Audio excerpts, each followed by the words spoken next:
God of War Ragnarok is one of the coolest interpretations that I've ever known about the Norse mythology. So we all know the story about Loki, Thor, and Odin. But what if Loki is actually the son of Kratos, the god of war from Greece, and is raised as a Spartan? And this is what God of War Ragnarok is all about. And not only is the story so incredibly rich and nuanced, with the character having a depth and a growth and a transformation that I have pulling that off so well, but the lessons that we learn from them are so relatable despite them being literal gods. The first lesson is about fatherhood, and this is because Kratos is raising Atreus by himself. In the beginning of the first game, we start off with more or less the funeral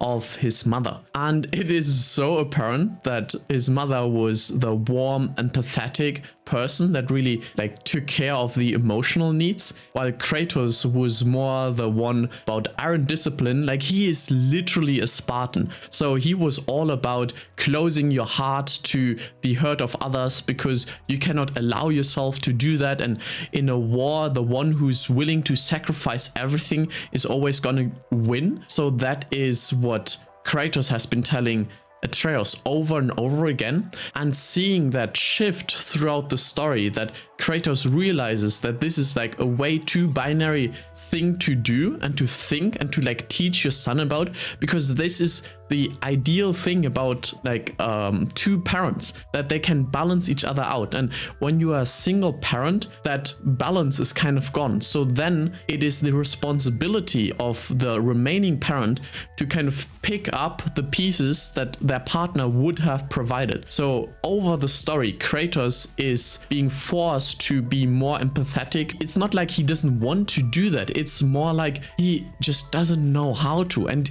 he learns throughout this whole story on how to really connect with his son on this emotional level. And this is actually also the thing that saves them in the end, because he shows when he has the ability to kill Thor, he chooses not to do so, because he recognizes that this cycle of vengeance is not going to lead anywhere. And if you have played the previous God of Wars, there was a lot of vengeance there. He was basically all about that, and he was able to overcome this by learning the lesson that his wife and Atreus taught him. So instead of being the parent and always providing the lesson, you can learn a lot from your children as well. And there Kratos really grew as a person, because he had to pick up the pieces that usually his wife would have provided, the emotional support, and he was able to in the end give that Atreus and tell him, well, you do have to open up your heart, because this is who you are, and we cannot remain blind to the suffering of others anymore. Lesson 2 is all about knowing your enemy, and Atreus starts the game off as being really confused. He just heard that he has a whole new name with a history, and there's also a prophecy connected to them,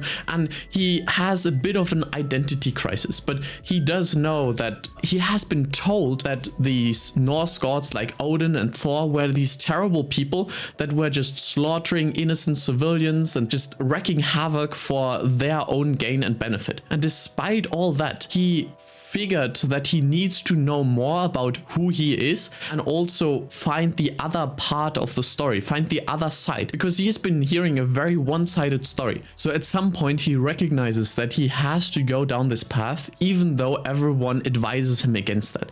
And he does decide to go to Asgard to learn more about himself, find his identity, see who Odin really is, who Thor really is, who these gods really are, and really getting to know the enemy. And even though everyone advises Atreus against that, this is probably one of the most important decisions that he has made, because in one side he does learn that yes, Odin and Thor are kind of messed up in their own way, but he understands their reason, their why, why they behave that way, what drives them. And he also recognizes notices that not all gods are created equally. There are some who actually want to help and some who are more selfish. So kind of going into like quite literally the enemy camp, just understanding how they work, understanding their motives, and then also realizing that it's not just black and white, because there is like all these nuances between these different people or gods even, and that you cannot put everyone in the same bucket, and just doing that is plain wrong. So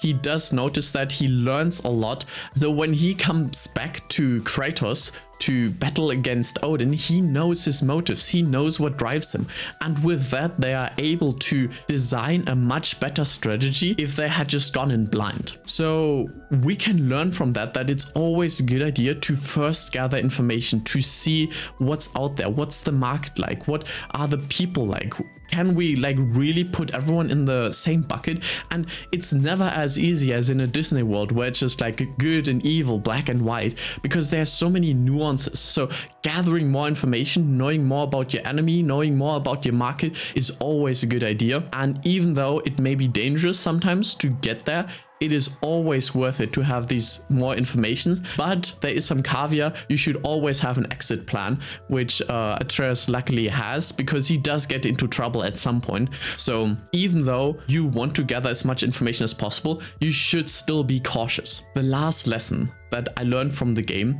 is maybe the most powerful one, because it teaches you so much about your own path. Despite what people may tell you what your path is supposed to be or who you're supposed to be, in the end you are the one making the decision. You can always choose your destiny, and just because some prophecy or your parents or anyone tells you otherwise, like, you are in charge. And just because you have always been doing things in a certain way doesn't mean you have to continue doing them, and you can break out of this cycle. And in the game, this is a cycle of vengeance where hurt leads to more hurt, because if everyone takes like an eye for an eye, it leaves the whole world blind. And this is something like, at some point we have to stop the cycle, and Kratos realizes that through Atreus and through his dead wife, who continued telling him to not close your hearts to the suffering, and actually realize, okay, well, what's the point of all this suffering? And if we just avenge whatever this person did, it will just create more suffering.